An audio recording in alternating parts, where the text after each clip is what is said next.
കൊല്ലം ജില്ലയിലെ ഇരവിപുരത്ത് ഒരു ക്ഷേത്രത്തിൽ നിന്നും കാണിക്കവഞ്ചിയിലെ പൈസ മോഷ്ടിച്ചെന്നും പറഞ്ഞ് ഒരു വയോധികനെ 2-3 ചെറുപ്പക്കാർ ഉപദ്രവിക്കുന്ന ഒരു വീഡിയോ നമ്മളിപ്പോൾ കണ്ട്. അത് എനിക്ക് പറയാനുള്ള കാര്യം എന്ന് പറഞ്ഞാൽ, എടാ, ഈ ദൈവത്തിന് എന്തിനാടാ പണം? മനുഷ്യനാടാ പണം വേണ്ടത്. നീയൊക്കെ കൂടെ ഈ ഒരു മനുഷ്യനായിട്ട് പട്ടിയെ തല്ലുന്ന പോലെ തല്ലുന്ന ഒരു കാഴ്ച നമ്മൾ വീഡിയോയിൽ. എടാ, നിന്നോടൊക്കെ പറയാനുള്ളത്, ദൈവത്തിന് എന്തിനാ പണം? മനുഷ്യൻ അച്ചടിച്ച പണം എന്തിനാടാ ഈ സർവ്വശക്തന്? സർവ്വശക്തൻ ഇത്രയും വലിയ സർവ്വശക്തനാണെന്നുണ്ടെങ്കിൽ സ്വന്തമായിട്ട് അച്ചടിക്കട്ടെ, എന്നിട്ട് ആ സ്വന്തം പണം കൈകാര്യം ചെയ്യും. അല്ലാതെ ഈ ഗാന്ധിജിയുടെ പടം വെച്ച പണം കൊണ്ടുവന്ന് കാണിക്കവഞ്ചിയിൽ ഏതെങ്കിലും ഒരു പാവപ്പെട്ടവന് ഇട്ട് കഴിഞ്ഞാൽ ആ പണം ദൈവം ഇവിടെ എങ്ങോട്ട് കൊണ്ടുപോകും? സ്വർഗത്തിൽ കൊണ്ടുപോവുക. അതാ നിന്നെയൊക്കെ ദൈവം വിളിച്ച് പറഞ്ഞ ഈ പ്രാവശ്യ കണക്കിൽ കുറച്ച് തെറ്റുണ്ട്, അത് കള്ളന്മാരാരോ എടുക്കുന്നുണ്ട്, അതുകൊണ്ട് നിങ്ങൾ അവനെ പിടിച്ച് 2 കൊടുക്കണമെന്ന്. വിവരക്കേടാകല്ലേടാ, ഇത്രയും വിവരക്കേടാകരുത്. എനിക്ക് തോന്നുന്നു ഈ പറയുന്ന പോലെ ഇസ്രായേലിലും അവിടെ ഇവിടെയൊക്കെ നടക്കുന്ന യുദ്ധങ്ങളതിനേക്കാൾ കഷ്ടമാണ് ഇവിടെ നടക്കുന്നത്. പാവങ്ങൾ, അവൻ ഗതികെട്ട്, ആ മനുഷ്യൻ ഗതികേട് കൊണ്ട് ചിലപ്പോൾ അവിടുന്ന് പിന്നെ എന്തെങ്കിലുമൊക്കെ മോഷ്ടിച്ചിട്ടുണ്ടോ, ആ മോഷ്ടിച്ചവൻ്റെ പ്രശ്നം എന്താണെന്ന് നോക്കി അത് പരിഹരിക്കാൻ നോക്കുന്നതൊക്കെ. അയാൾ എന്തുകൊണ്ട് മോഷ്ടിക്കാൻ ഇടയായെന്ന് ചിന്തിച്ചിട്ട് അയാൾക്ക് അതിനുള്ള പരിഹാരം ഉണ്ടാക്കി കൊടുക്കുക.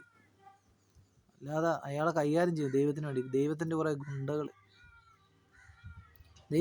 ഗുണ്ടകൾ ഇറങ്ങിയിട്ടുണ്ട്, ഒരു രക്ഷയില്ല. അത് ഇവിടെ മാത്രമല്ല, ഇപ്പോൾ ഇത് തോന്നിയ മാസം ഒരു ചെറുക്കനെ തല്ലിക്കൊന്നു. ഉത്സവം എന്നും പറഞ്ഞ് കുറേ പേക്കൂത്ത് കാണിച്ച് ഒരു ചെറുക്കനെ തല്ലിക്കൊന്നു. എല്ലാം ദൈവത്തിന് വേണ്ടിയാണെന്ന് ഓർക്കുമ്പോഴാണ് ഒരു സന്തോഷം. ഇതിപ്പോൾ അടുത്ത ആൾക്കാട്ട് തല്ലിയിരിക്കുകയാണ്. കാണിക്കവഞ്ചിന്ന് കുറേ പൈസ എടുത്തുകൊണ്ട് പോയെന്ന് പത്മനാഭ സ്വാമി ക്ഷേത്രത്തിൽ അട്ടിയിട്ട് വെച്ചിരിക്കുകയാണ് വർഷങ്ങളായിട്ട്. ആർക്കും വേണ്ട, ഒരു വിലയില്ലാതെ. അതായത് കരിങ്കല്ലിൻ്റെ പോലും വിലയില്ലാത്ത അവസ്ഥയിൽ കൊണ്ട് അട്ടിയിട്ട് വെച്ചിരിക്കുക. വെറുതെ ഇരിക്കുന്ന പണത്തിന് വിലയില്ല, അതെടുത്ത് ഉപയോഗിക്കുമ്പോഴാണ് പണത്തിന് വിലയുണ്ടാകുന്നത്, സ്വർണ്ണമാണേലും പണമാണേലും. ഇതൊക്കെ ദൈവത്തിന് കാണിക്കുക എന്ന് പറഞ്ഞിട്ട് കൊണ്ട് വെച്ചിട്ട് എന്തിനാണ്?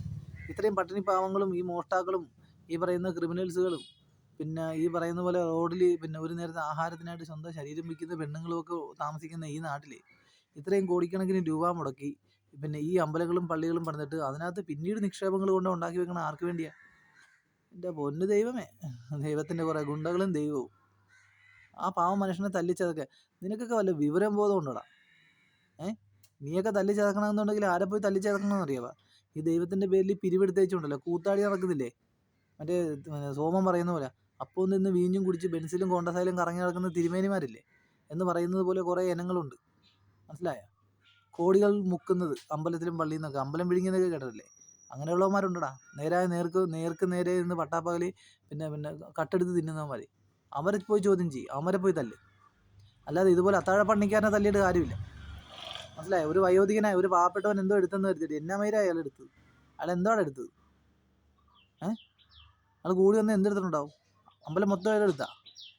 ഇവനൊക്കെ നീക്ക് ഏത് കാലത്ത് ഗതി പിടിക്കൂടാ? സത്യം പറഞ്ഞ പറ്റിയൊരു എന്ത് പറയണ്ടെന്ന് പറയാം. ദൈവം കുറേ കൊട്ടേഷൻ ടീമും. സത്യം പറഞ്ഞാൽ ഈ ദൈവത്തിനാണ് സത്യം പറഞ്ഞാൽ ഇവന് അടിച്ചു പിടിക്കുന്നത്. സത്യസന്ധമായിട്ട് പറയാല്ല. നാട്ടിലിപ്പോൾ നടക്കാൻ പാടില്ല, ഒരു കൊച്ചിനെ തല്ലിക്കൊന്ന്, അവൻ്റെ അപ്പൻ്റെ അമ്മയുടെയും അത്താണിയായിരുന്ന ഒരു ചെറുക്കനെ തല്ലിക്കൊന്ന്. അത് കഴിഞ്ഞിട്ട് ഇപ്പോൾ അടുത്ത വയോധികനും പിന്നെ പല സ്ഥലങ്ങളിലും അടിയിടിയും വേറെ നടക്കുന്നുണ്ട്. ഇതൊക്കെ ഇനി ഏത് കാലത്ത് അവസാനിക്കും? നിരീശ്വരവാദിയായിട്ടുള്ള അല്ലെങ്കിൽ യുക്തിവാദിയായിട്ടുള്ള ആരെങ്കിലും എന്തെങ്കിലും പറഞ്ഞു കഴിഞ്ഞാൽ പിന്നെ അവൻ്റെ കാര്യം തീരുമാനമാണ്.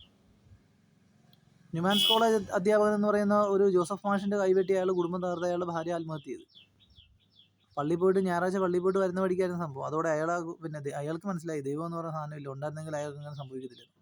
അയാൾ എന്തായാലും ഇപ്പോൾ നിരീശ്വരവാദിയാണ്. ജീവിതത്തിൽ അനുഭവങ്ങൾ വരുമ്പോഴാണ് മനുഷ്യൻ യഥാർത്ഥ പാഠങ്ങൾ പഠിക്കുന്നത്. സത്യം പറഞ്ഞാണല്ലോ, നീയൊക്കെ ദൈവത്തിന് വേണ്ടി സഹോദരങ്ങളെയും സകല മനുഷ്യരെയും തല്ലിക്കൊല്ലേ, അങ്ങനെ ചെയ്യും, മനസ്സിലായി? അവസാനം ദൈവങ്ങൾ എന്നിട്ട് നീയൊക്കെ എന്തെങ്കിലും ഈ ആവശ്യങ്ങളുണ്ടെങ്കിൽ ഈ വീട്ടിൽ ഇതുപോലെ ചോറും കറിയും വെക്കാനും അതുപോലെ മറ്റുള്ള കാര്യങ്ങൾക്കും നിൻ്റെയൊക്കെ എന്ത് കാര്യങ്ങളും ഉണ്ടെങ്കിലും നീയൊക്കെ ഇനി വണ്ടി ഇടിച്ച് റോഡേ കിടന്നാലും ദൈവത്തിനെ വിളിച്ചുകൊണ്ട് പറയണം വന്ന് ആശുപത്രി എത്തിക്കാൻ. അല്ലാതെ മനുഷ്യൻ്റെ കൈ കൊണ്ട് നീയൊക്കെ അർഹരല്ല, സഹജീവികളുടെ കൈ കൊണ്ട് സഹായം കിട്ടാൻ നീയൊക്കെ അർഹരല്ല. കുറേ ദൈവങ്ങൾ ഇറങ്ങിയിട്ടുണ്ട്, കുറേ ദൈവത്തിൻ്റെ കൊട്ടേഷൻ. നീയൊക്കെ ഏത് കാലത്ത് നന്നാവും? ഇത്രയും മോശമായിട്ടുള്ളൊരു നാട്, സത്യം പറഞ്ഞാൽ ഇത്രയും വിവരമില്ലാത്തൊരു രീതിയിലുള്ളൊരു ജീവിതം. ലോകത്തെ മറ്റേ തുണിക്കടയിൽ കയറുമ്പോൾ ഡ്രസ്സിൻ്റെ കളക്ഷൻ പോലെയാണ് ദൈവങ്ങൾ. തുണിക്കടയിൽ കയറി കഴിഞ്ഞാൽ പല ടൈപ്പ് കളക്ഷൻസ് അല്ലേ എന്ന് പറയുന്ന പോലെ ദൈവങ്ങൾ, പല ടൈപ്പ് ദൈവങ്ങളാണ്. എന്നിട്ട് ഇടിയോടിടി, വരുന്നവനായിട്ടും പോണവനായിട്ട് ഇടി, തമ്മിലിടി. ഒരു ഉത്സവം വന്നു കഴിഞ്ഞാൽ കൊടിയേറി കഴിഞ്ഞാൽ അന്ന് പോലും തുടങ്ങുന്ന ഇടിയാണ്. എന്തൊരു ലോകം ഇത്! പറയാതിരിക്കാൻ വയ്യ, അതുകൊണ്ട് പറഞ്ഞതാണ് കേട്ടാ. എൻ്റെ പൊന്നുമോനെ, ഇനിയൊരു ജന്മം വേണ്ട. ഇനി ഉണ്ടെങ്കിൽ തന്നെ ഇനി വേണ്ട. കാരണം ഈ ഭൂമിയിൽ ഇങ്ങനെ ദൈവത്തിൻ്റെ അടിമയായിട്ട് ജീവിക്കാനാണെങ്കിൽ ഇനിയൊരു ജന്മം ആർക്കും കിട്ടരുതെന്നാണ് ഞാൻ പ്രാർത്ഥിക്കുന്നത്. മനസ്സിലായി? അല്ല, സത്യം ഞാൻ പറയാണ്. ഇനി ഒരിക്കലും ദൈവങ്ങൾക്ക് വേണ്ടി ഈ പറയുന്ന പോലെ ഞാൻ പറയും ഞാൻ പ്രാർത്ഥിക്കരുതെന്ന് പറയാം. ഞാൻ പ്രാർത്ഥിക്കത്തൊന്നുമില്ല, സത്യസന്ധമായിട്ട് പറയില്ല. അത് പറഞ്ഞതിൻ്റെ ആ ഒരു ടോണില്ലെന്ന് പറഞ്ഞു പോയത്. ഞാൻ സത്യസന്ധമായിട്ട് പറയില്ല. ഇനിയൊരു ജന്മം ഈ ദൈവത്തിൻ്റെ അടിമയായിട്ട് ജീവിക്കാനായിട്ട് ഈ ഭൂമിയിൽ ആരും വരരുത്. എനിക്ക് തോന്നുന്നു ഇതിലും ക്വാളിറ്റി ഉണ്ട് ചെകുത്താൻ. സത്യം പറയല്ല, ചെകുത്താൻ ഇതിലും മാന്യതയുള്ളവനാണ്. ചെകുത്താൻ്റെ പേരിൽ എങ്ങും ഒരു അടി നടന്നിട്ടില്ല, ഒരു പ്രശ്നവുമില്ല. പക്ഷെ പഴി മുഴുവൻ പുള്ളിക്കുക. എന്തൊക്കെയാണ് ഇവിടെ നടന്നുകൊണ്ടിരിക്കുന്നത്. ഒരു രക്ഷയില്ല കേട്ടാ. പിന്നെ കോടിക്കണക്കിന് രൂപ ഈ ഈ പറയുന്ന കള്ളൻ്റെ കൊള്ളക്കാരൻ്റെ ഒക്കെ കൈ കോടിക്കണക്കിന് രൂപയുണ്ട്. അതിൽ നിന്ന് അതിൻ്റെ ഒരു 10% എടുത്തു കഴിഞ്ഞാൽ നമ്മുടെ നാട്ടിലെ ദാരിദ്ര്യവും പിന്നെ കഷ്ടപ്പാടും ഒക്കെ മാറി കുട്ടികൾക്ക് നല്ല വിദ്യാഭ്യാസവും കൊടുത്ത് നല്ല രീതിയിലുള്ള നല്ല ജീവിത നിലവാരം പുലർത്താൻ പറ്റും. ഈ പറയുന്ന ഈ സകല ദൈവങ്ങളുടെയും കയ്യിലിരിക്കുന്ന എടുത്ത് പുറത്തോട്ട് വെച്ച് കഴിഞ്ഞാൽ എല്ലാം ഇങ്ങനെ മുക്കി മുക്കി മുക്കി പിന്നെ കെട്ടിപ്പിഴിഞ്ഞ് കൊണ്ട് വെച്ചിരിക്കുന്നു പാവങ്ങളുടെ പിന്നെ കയ്യിലിരിക്കുന്നത്. കൂലിപ്പണിക്കാരൻ പാടത്തും പറമ്പിലും പണിയുന്നവൻ്റെ മടിക്കുത്തിന്നവരെ കൈയിട്ട് വാരി പിന്നെ ഉത്സവവും പിന്നെ പള്ളി പെരുന്നാളും എന്നൊക്കെ പറഞ്ഞ് മേടിച്ച് ഇങ്ങോട്ട് പിന്നെ സ്റ്റോക്ക് ചെയ്ത് വെച്ചിരിക്കുക. എൻ്റെ പൊന്നുകൂട്ടുകാരാ, ഇതുപോലത്തെ ഒരു ലോകം, ഇതുപോലത്തെ ഒരു നാട് വേറെ ഇല്ല കേട്ടോ. ഇതുപോലത്തെ നാട് വേറെ ഇല്ല, സമ്മതിക്കണം.